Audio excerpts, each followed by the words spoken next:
Good morning, everybody. Happy Thursday. Looking forward to a nice event at our office this afternoon. And, I wanted to follow up with the video that I did yesterday about trying to put your buyers in the best position possible when it comes to actually securing a property.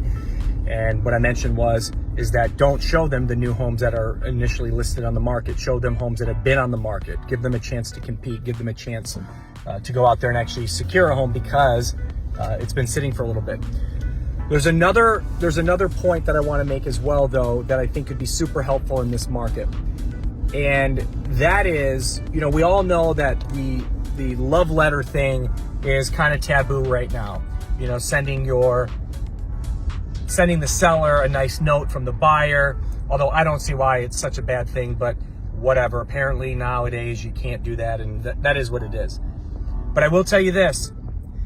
If you send your buyers to the home to meet those sellers, you're going to have a hell of an opportunity to get a deal accepted. And what I mean is that when you meet somebody face to face and you shake their hand, it's really hard that if you're looking at 3 or 4 offers and you're at least in the ballpark or close, to say no to that person, because that's going to be the only buyer that seller met face to face. And so one of the things you could do is, before an offer gets accepted, call the listing agent and say, hey, look, do you mind if we stop by for 10 minutes? My buyers just have a couple quick questions that they want to ask your sellers. We won't be long, but can we come by for 10 minutes tonight? And some agents will say no, but the ones that say yes, and most will say, sure, I don't see a problem with that.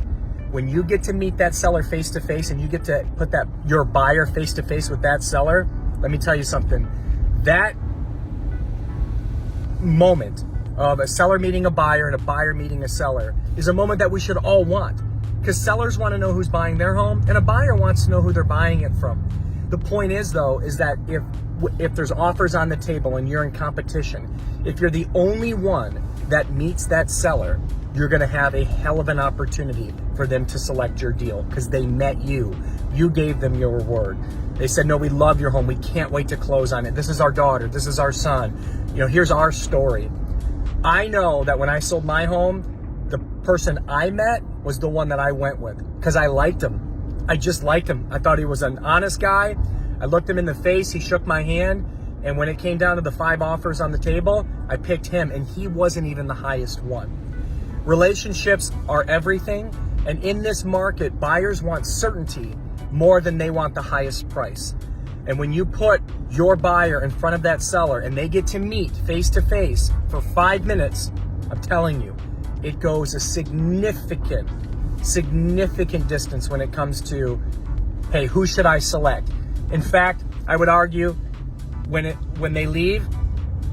buyers leave, the sellers go, we like him, that's who we're going with. They might not even look at the other offers as long as it's close. So highly suggest, if you can, reach out to the selling agent, say, hey, can we swing by tonight after work so we can meet your sellers? Just have a couple quick questions. We won't be long. Hell, you don't even need to meet us there. We'll just go there. We just want to ask a few things.